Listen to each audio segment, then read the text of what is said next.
Sri Kuberan TV நேயர்கள் அனைவருக்கும் தை மாத பொங்கல் திருநாள் வாழ்த்துக்கள். பாலும் தெளிதேனும் பாகும் பருப்பும் இவை நாளும் கலந்துனக்கு நான் தருவேன் கோலம் செய்துங்க கரிமுகத்து தூமணியே நீ எனக்கு சங்கத்தமிழ் மூன்றும் தா. சக்தி ஜோதிட குழுவின் சார்பாக குரோதி ஆண்டு தை மாதம் பலன்களை பற்றி பார்ப்பதற்காக சக்தி ஜோதிட குழுவின் சார்பாக அடியேன் சக்தி சுவாமி ஆகிய நானும் டாக்டர் ஹரிஹர சர்மா ஐயா அவர்களும் டாக்டர் ஆஸ்ட்ரோ KS ஐயங்கார் அவர்களும் வந்திருக்கின்றோம். இனிய பொங்கல் தின வாழ்த்துக்கள் நேயர்கள் அனைவருக்கும். குரோதி வருஷம் தை மாத பலன்களை பற்றி பார்க்கறதுக்காக வந்திருக்கோம்னு சொல்லியிருக்கிறோம் ஏற்கனவே. இப்போ இந்த தை மாதத்தில் கிரக நிலைகள் எங்கெங்கே இருக்காங்க, எந்த நிலையில் சஞ்சாரம் பண்ணிகிட்டு இருக்காங்கிற விவரத்தை நம்முடைய டாக்டர் ஹரிஹர சர்மா ஐயா அவங்க சொல்லுவாங்க. அனைவருக்கும் ஹரிஹர சர்மாவின் பணிவான நமஸ்காரம். நம்ம ஒவ்வொரு மாதமும் மாத பிறப்புகள் பலனை பார்க்குறோம், அதே போல் வருஷ பிறப்புகள் பலனையும் பார்க்குறோம், அதே போல் கிரகப்பயிற்சிகள் ராகு கேது குரு பயிற்சி பலன்கள் அது பார்க்குறோம். அதுபடி இப்போ நாம் பார்க்க போகிறது நிகழும் மங்களகரமான குரோதி வருஷம் தை மாதம் தை பொங்கலோட இந்த மாதம் தொடங்குது. நிகழும் மங்களகரமான குரோதி வருஷம் தை மாதம் 1 பிறக்கக்கூடிய நாள்லேயே பொங்கல் தினம், அன்றைக்கி வசந்த தினமான செவ்வாய்க்கிழமையாக இருக்குது. அதுக்கு அடுத்தது பார்த்தோம்னாக்க 15/1/2025 புதன் நம்ம வளர்க்கக்கூடிய கால்நடைகளுக்கு பொங்கல் வைக்கக்கூடிய தினம். வருஷத்துக்கு ஒரு ட்ரிப்பு நம்மளுடைய கால்நடைகள் ஏற்பூட்டி விடக்கூடிய கால்நடைகளுக்கும் மற்ற வளர்க்கக்கூடிய பால் தரும் பசுக்களுக்கும் கொண்டாடக்கூடியது மாட்டுப்பொங்கல். அதுக்கு அடுத்தது பார்த்தோம்னா 16/1/2025 ஒருத்தரை கண்டுக்கிற நாள், அதுக்கு பேர் காணும் பொங்கல். உற்றார் உறவினர்கள்லாம் ஒரு சேர ஒரு இடத்துல பார்த்துக்கிட்டு கண்டுக்கக்கூடிய நாள் காணும் பொங்கல். அதே போல் இந்த காலகட்டங்களில் முன்னோர்களுடைய மூத்தோர்களுடைய ஆசீர்வாதமும் பெறக்கூடிய நாள் அப்படின்றது இந்த காலகட்டங்கள். அதுக்கடுத்தது பார்த்தோம்னா 18/1/2025 சனிக்கிழமை தியாக பிரம்மமான தியாகராஜருடைய ஆராதனை தொடங்கக்கூடிய நாள் 18/1/2025 சனிக்கிழமை. அதுக்கடுத்தது பார்த்தோம்னாக்க 26/1/2025 பாரத தேசம் குடியரசான நாள். பாரத தேசம் குடியரசானது அப்படின்றத பொறுத்தளவுக்கு 26 ஜனவரி 1950 ஆணுச்சு. இப்போ கிட்டத்தட்ட சற்றேறக்குறைய 75 ஆண்டுகள் ஆகி குடியரசு தினம் முடிஞ்சு 76வது குடியரசு தினத்தில் நாம் அடியெடுத்து வைக்க போகிறோம். அதுக்கு அடுத்தது பார்த்தோம் அப்படின்னாக்க 29/1/2024 எல்லா அமாவாசையிலையும் விசேஷம் உண்டு. இந்த தை அமாவாசைக்கு மிக மிக விசேஷம் உண்டு. பித்திருக்களுக்கு உண்டான காரியங்கள் செய்யக்கூடியது அப்படின்றது மகாலயபட்ச அமாவாசை, தை அமாவாசை, ஆடி அமாவாசை. ஒரு சில பேரை பொறுத்தளவுக்கு தன்னுடைய தாயாருக்கோ தகப்பனாருக்கோ பித்திருக்களுக்கோ பித்திருக்கடன்கள் செய்யாமல் இருந்திருந்தால் அந்த இதெல்லாம் விட்டுருந்தால் இந்த தை அமாவாசையில் செய்யும் பொழுது முன்னோர்களும் மூத்தோர்களும் பரமபத வாசலை அடையக்கூடிய வாய்ப்புகள் கிடைக்கக்கூடியது. இது நாள் வரை நீங்கள் விட்டிருந்தது அது என்ன சாமி தை அமாவாசைக்கு மட்டும் ஏன்னு கேட்டிங்கன்னா தட்சிணாயனத்திலேருந்து உத்தராயணம் மாறக்கூடிய காலகட்டங்கள். அப்போ உத்தராயணம் மாறக்கூடிய காலகட்டங்கள் முன்னோர்களும் மூத்தோர்களுக்கும் நினைவு நாள் கொண்டாடக்கூடியது. எப்போ எந்த குடும்பத்தில் பித்திருக்கள் வராங்களோ அந்த குடும்பத்தில் குலதெய்வம் வரும், எந்த குடும்பத்தில் குலதெய்வம் வருதோ அந்த குடும்பத்தில் இஷ்ட தெய்வம் வரும். இஷ்ட தெய்வமும் குலதெய்வமும் பித்திருக்களுடைய ஆசீர்வாதமும் வந்தால் அந்த குடும்பத்தில் இது நாள் வரை தடைப்பட்டுக்கிட்டு இருந்த தாமதம் பெற்றுக்கிட்டு இருந்த திருமண நிகழ்வுகள் மற்றும் சுப நிகழ்வுகள், வண்டி வாகனம் வீடு வாங்கக்கூடிய நிகழ்வுகள் எல்லாம் நிகழக்கூடியது. அப்போ இந்த தை அமாவாசைக்கு எல்லா பித்திருக்களுக்கும் நம்மளுடைய முன்னோர்கள் மூத்தோர்களுக்கு அனைத்து காரியங்களும் செய்தோம்னா பிரச்சனைகள் அத்தனையும் தவிர்க்கலாம். இதை தவிர பார்த்தோம் அப்படின்னாக்க வரக்கூடிய 11/2/2025 செவ்வாய்க்கிழமை தைப்பூசம் அப்படின்னாலே நமக்கு ஞாபகம் வருது வள்ளலார் சுவாமிகள் தான். அந்த வள்ளலார் சுவாமிகளுடைய ஞான ஒளிரூபமாக தெரியக்கூடிய இடம் தைப்பூசம். வடலூரில் வள்ளலார் தினமாக கொண்டாடப்படுது. வள்ளலாரை பொறுத்தளவுக்கு ஒளி வருமாக இருப்பாங்க. அவங்களுடைய மூலஸ்தானத்தில் பொறுத்தளவுக்கு ஒளி வடிவில் அன்னைக்கு காட்சி தரக்கூடியவங்க. அதே போல் அங்கே ஒரு அணையா அடுப்பு இருக்குது. அந்த அடுப்பை பொறுத்தளவுக்கு இன்னி வரையிலும் அங்கே வரவங்களுக்கு சமைச்சு போட்டுக்கிட்டு அந்த இதனால அடங்கும். ஆனால் பசியாத்துறது அப்படின்றது ரொம்ப ரொம்ப சிறப்பான காரியம்.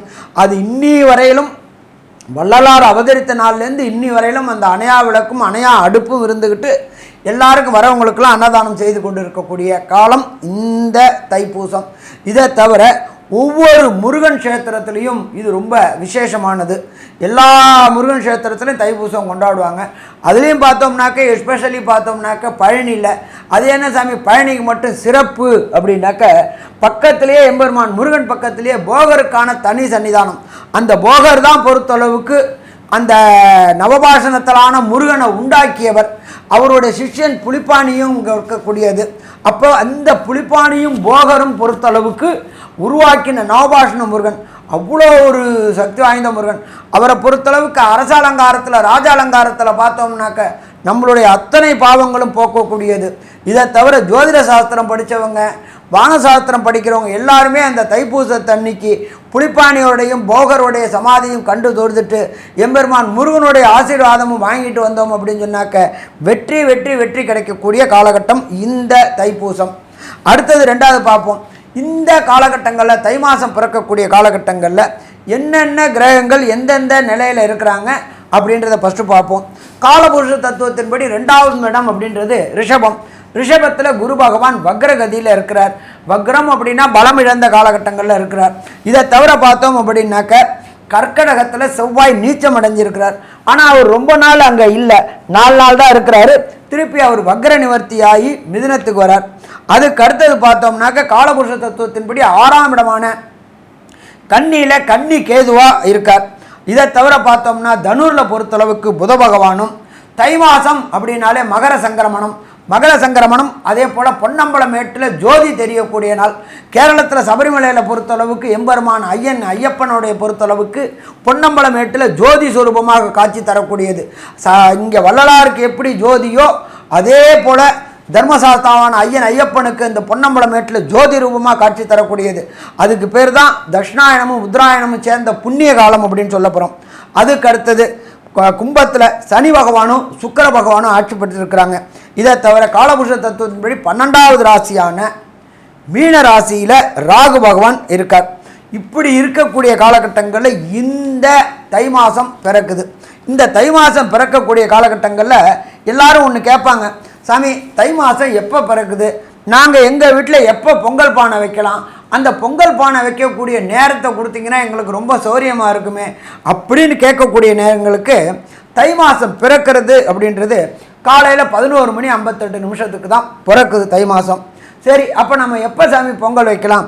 தை மாதம் பிறந்த பின்ன வைக்கலாமா, தை மாதம் பிறக்கிறதுக்கு முன்னாடியே வைக்கலாமா? எப்பொழுதுமே ஒரே விஷயம் நல்லா புரிஞ்சுங்க, சூரிய உதயமாகிறது அன்றைய தினம். மாதம் பிறப்பு அப்படின்றது 11:58 இருந்தாலும் நம்மளை பொறுத்தளவுக்கு சூரிய உதயம் ஆயிடுச்சுனாலே ஒரு நாள் தொடக்கம். அப்போ தை மாதம் சூரிய உதயத்தில் தொடங்குது. மாத பிறப்பு அப்படின்றது 11:58.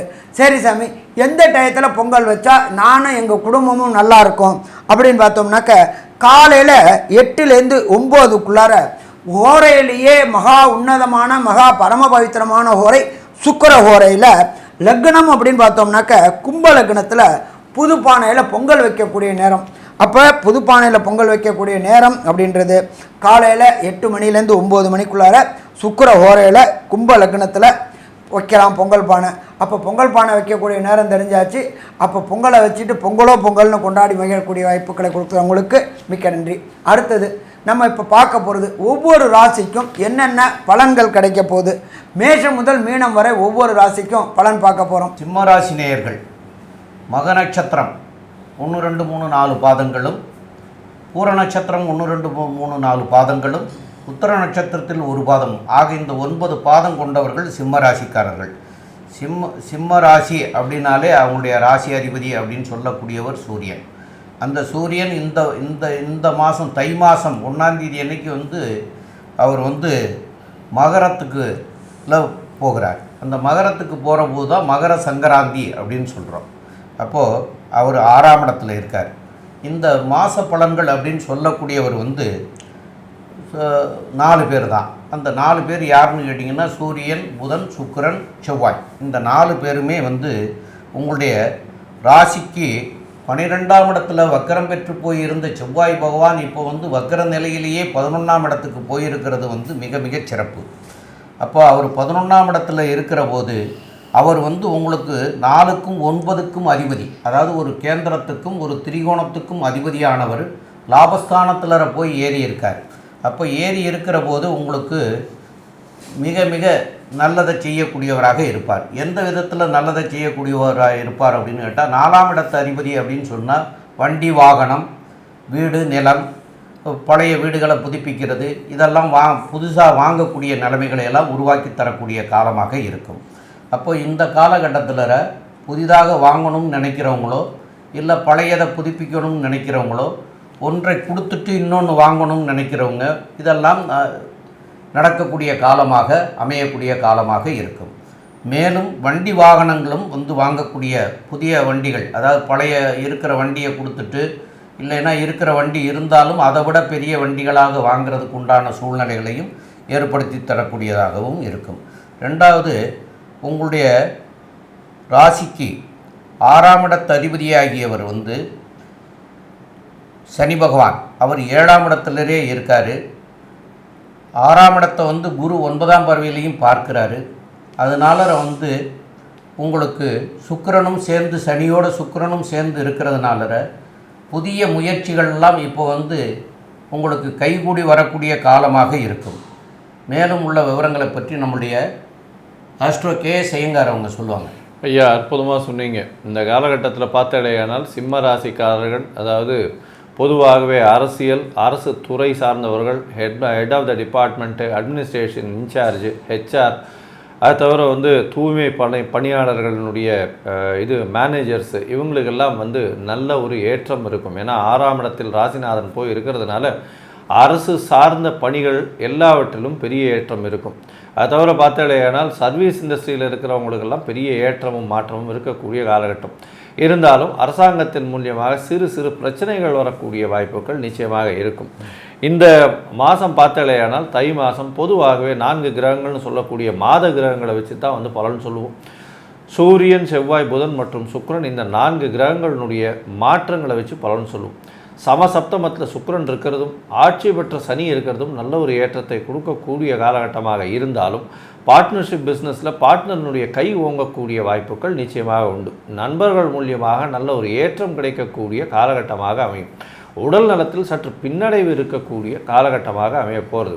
அது தவிர பார்த்தாலேயானால் உங்களுடைய ராசிக்கு 7ஆம் இடத்துல இந்த மாதத்தில் பிறக்கும் பொழுது 7ஆம் இடத்தில் இருக்கக்கூடிய சுக்கிரன் 8ஆம் இடத்துக்கு போய் மறைகிறார். 8ஆம் இடத்துல போய் மறைந்து ராகுவோடு சம்பந்தப்படுறார். அதனால் மறைவிடத்தில் ராகுவும் சுக்கிரனும் சேர்ந்திருக்கிறது அப்படின்றது ஒரு மாற்றத்தை ஏற்படுத்தும். உங்களுடைய அதாவது மறைந்த இடத்திலிருந்து பெண்கள் மூலியமாக நல்ல பொருளுதவி, பெண்கள் மூலியமாக உதவி, இதெல்லாம் வரக்கூடிய வாய்ப்புகள் மிகவும் அதிகமாக இருக்கும்.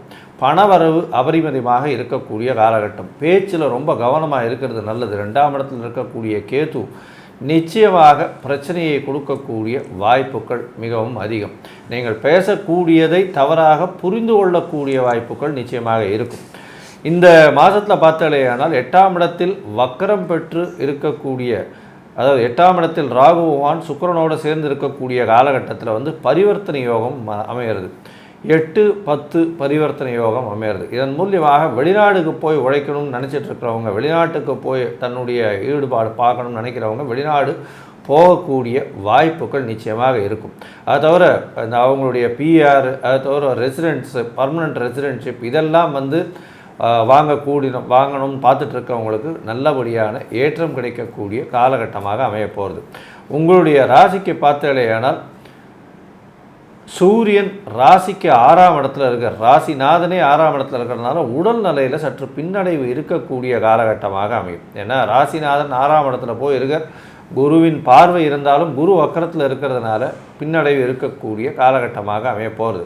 இந்த மாதம் மொத்தமே அப்படி தான் இருக்கும். அதனால் உடல் நலத்தில் சற்று கவனமாக இருக்கிறது ரொம்ப நல்லது. ஏன்னா சமசப்தமத்தில் சனி பார்க்குறதும் அது அந்த அளவுக்கு விசேஷம் கிடையாது.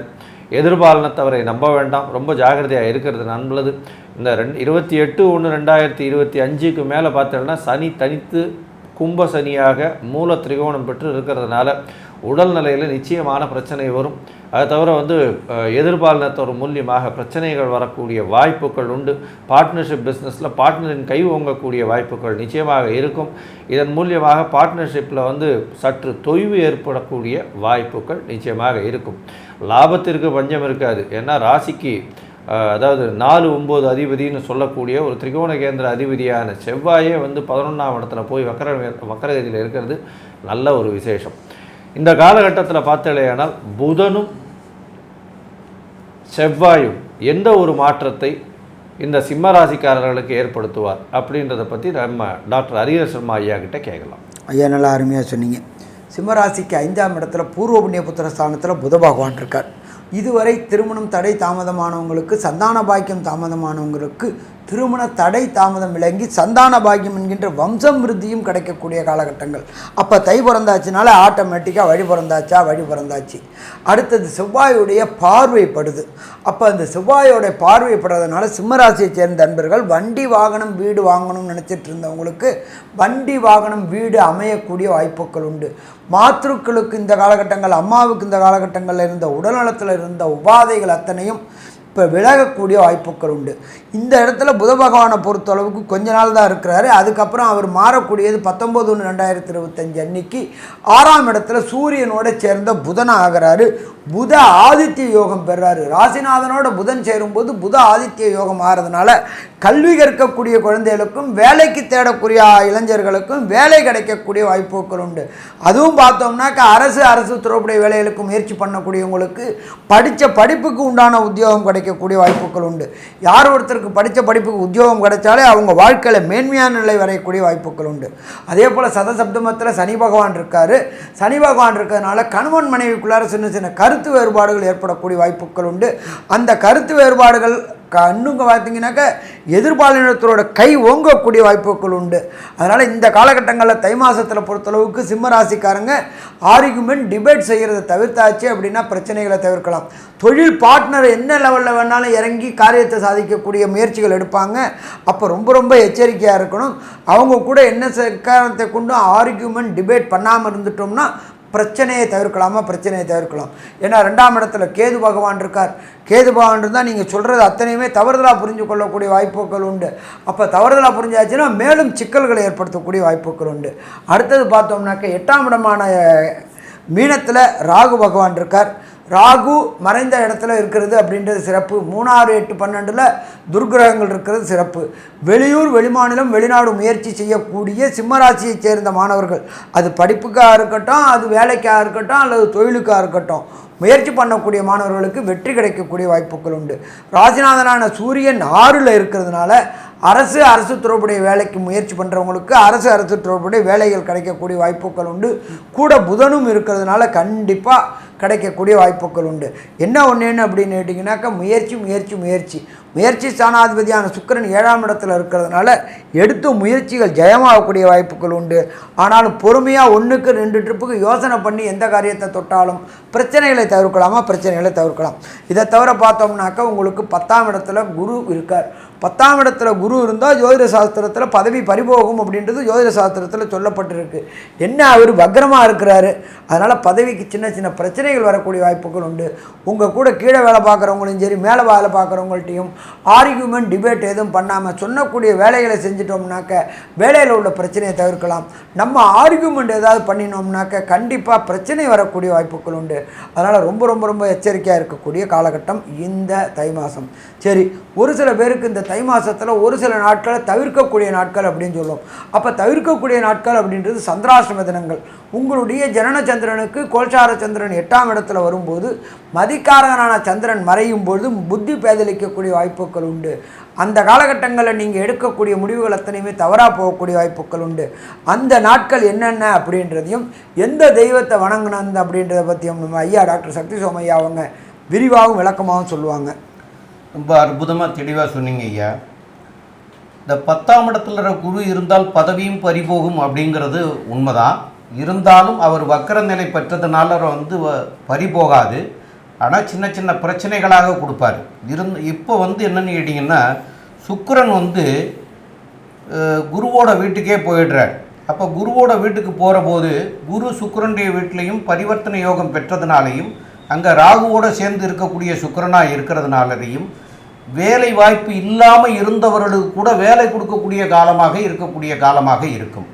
மேலும் இந்த சந்திராஷ்டம தினங்கள் அப்படின்னு சொல்லக்கூடிய தினங்கள் உங்களுக்கு என்னென்ன அப்படின்னு பார்த்தா சிம்ம ராசிக்காரர்களுக்கு வரக்கூடிய 1/2/2025 சனிக்கிழமை அன்னைக்கு இரவு 11:21 தொடங்குது. அது 2/2/2025 ஞாயிற்றுக்கிழமை, 3/2/2025 திங்கட்கிழமை இரவு 1:52 வரைக்கும் இருக்குது. இந்த 2.25 நாட்களில் புதிய முயற்சிகள் எதுவும் செய்ய வேண்டாம். அதே போல் பிரயாணங்களையும் தவிர்க்கிறது நல்லது. இந்த பிரயாணங்களை செய்துட்டு வந்தால் இதனால் வரக்கூடிய பின் விளைவுகள் பின்னாடி வரும், அது தொந்தரவுகள். அதுபோல் புதியதாக எதுவும் தொடங்குனீங்கன்னா அதனுடைய எஃபெக்ட் பின்னாடி காமிச்சிடும். அது நல்லதாக அமையாது, அது மோசமாக போயிடும். அதனால தான் இந்த காலகட்டங்களில் நம்ம செய்ய வேண்டாம்ங்கிறத உங்களுக்கு வலியுறுத்தி சொல்கிறோம். அதனால் இதை தவிர்க்கிறது நல்லது. இப்போது இந்த நாட்களில் யாரோடையும் பேசும்போது கூட கொஞ்சம் யோசனை பண்ணி அவங்க கேட்குற கேள்விக்கு ஆமாம் இல்லை உண்டு அப்படிங்கிறது மாதிரியான ஷார்ட்டான பதில்களையே சொல்லலாம். இல்லைன்னா இந்த நாட்களை தவிர்த்துட்டு இந்த நாட்கள் போக அடுத்த நாட்களில் இதை பற்றி பேசிக்கிடுவோம் அப்படின்னு சொல்லிட்டு விளைவிக்கிறது நல்லதாக இருக்கும். நீங்கள் நல்லதாகவே பேசினா கூட எதிரிக்கு தவறான அர்த்தங்களை புரிஞ்சிட்டு தவறான கருத்துக்களை நினச்சிட்டு உங்களோட வம்பு வீண்வாதங்கள் இதெல்லாம் ஏற்படும். அதனால் உங்களுக்கு தொல்லைகள் தான் வருமே தவிர நன்மை பெற முடியாது. அதனால் இந்த நாட்களையும் பேசுகிறதுலையும் தவிர்க்கிறது சால சிறந்ததாக இருக்கும். மேலும் உங்களுக்கு இந்த மாத்தையில் சத்யநாராயணரை போய் வழிபடுறது சால சிறந்ததாக இருக்கும். அப்போ சத்யநாராயணர் எங்கெல்லாம் இருக்காரோ அங்கே போய் நீங்கள் வழிபட்டுட்டு வந்தீங்கன்னா கண்டிப்பாக இதனால் வரக்கூடிய தீமைகள் விலகி நன்மையாக மாறக்கூடிய நாட்களாக இந்த தை மாதம் போயிடும். மேலும் உங்களுக்கு உங்களுடைய ஜாதக பிரகாரம் எந்தெந்த திசை நடக்கிறது, அந்த திசைகள் நல்ல திசைகளாக இருந்தால் நன்மையாகவே இருக்கும். அதனால் எந்த பாதிப்பும் வராது. தீய கிரகங்களுடைய இது நடந்துட்டு இருந்ததுன்னா, திசைகள் நடந்துட்டு இருந்தால் அதனால் பின் விளைவுகள் வரும். அதனால் அந்த கிரகத்திற்குண்டான கிழமை அன்னைக்கு அந்த கிரகத்தில் போய் வழிபட்டுட்டு வர்றது சிறப்பாகவும் அமையும். மேலும் உள்ள விவரங்களை பற்றி நம்முடைய டாக்டர் ஆஸ்ட்ரோ கேஎஸ் ஐயங்கார் அவங்க சொல்லுவாங்க. ஐயா, அற்புதமாக சொன்னீங்க. சிம்ம ராசியை பொறுத்தவரையிலும் தை மாதத்தில் முதல் 15 நாள் உடல் நலத்தில் நல்ல ஒரு ஏற்றம் இருக்கும். ஏன்னா சுக்கிரன் உங்களுடைய ராசியை பார்க்கறதுனால, அதற்கு பிறகு பார்த்தலையானால் சனி பகவான் பார்க்கறதுனாலையும் உங்களுடைய ராசிநாதன் உங்களுடைய ராசிக்கு 6ஆம் இடத்தில் மறைந்து இருக்கக்கூடிய காலகட்டமாக இருக்கிறதுனால கண்டிப்பாக உடல் நலத்தில் ரொம்ப கவனம் தேவை, பேச்சில் ரொம்ப கவனம் தேவை. உங்களுடைய ராசிக்கு பார்த்தலையானால் 10ஆம் அதிபதி 10ஆம் இடத்தில் ஆட்சி பெற்று போய் பரிவர்த்தனை யோகத்தில் அடையக்கூடிய வாய்ப்புகள் உண்டு. ஏன்னா குரு வக்கரகதியில் இருக்கும்போது சுக்கிரனும் மீனத்தில் போகும்பொழுது பரிவர்த்தனை யோகம் வருது. இதன் மூலியமாக தொழிலில் பெரிய ஏற்றம் கிடைக்கும் உங்களுக்கு. அதனால் நல்ல ஒரு ஏற்றம், பெரிய மாற்றம் கிடைக்கக்கூடிய காலகட்டமாக இருக்கும். புதிய தொழில் அமையக்கூடிய வாய்ப்புகள் நிச்சயமாக இருக்கும். பார்ட்னர்ஷிப் தொழிலில் பார்ட்னருடைய கை ஓங்கி இருக்கக்கூடிய காலகட்டமாக அமையப்போகிறது. உங்களுடைய ராசிக்கு முயற்சிகள் சற்று பின்னடைவை ஏற்படுத்தினாலும் நல்ல ஒரு ஏற்றம் கிடைக்கும். வெளிநாடு போய் படிக்கக்கூடிய பாக்கியம் நிச்சயமாக உண்டு. வெளிநாட்டிலிருந்து திடீர் பணம் வரக்கூடிய வாய்ப்புகள் நிச்சயமாக இருக்கும். புதிய கடன் வாங்கக்கூடிய காலகட்டமாக அமையும். இந்த மாதத்தில் பார்த்தாலேயானால் புதிய வீடு மனை வாங்கக்கூடிய பாக்கியம் நிச்சயமாக உண்டு. ஏன்னா செவ்வாய் 4-9 அதிபதி 11ஆம் இடத்துல போகிறது ரொம்ப விசேஷம். இந்த சிம்ம ராசிக்காரர்களை பொறுத்தவரை இந்த மாதம் நல்ல ஒரு ஏற்றமான மாதமாக இருக்கும். பேச்சில் கவனம் தேவை, உங்களுடைய உடல் நலத்தில் கவனம் தேவை அப்படின்னு சக்தி ஜோதிட குழு சொல்லுது. நன்றி, நமஸ்காரம். ஸ்ரீ குபேரன் டிவியை பார்த்தமைக்கு நன்றிகள். மேலும் இது போன்ற தகவல்களை தெரிந்து கொள்ள ஸ்ரீ குபேரன் டிவியை சப்ஸ்கிரைப் செய்யுங்கள். மறக்காமல் பெல் ஐக்கானை கிளிக் செய்யுங்கள்.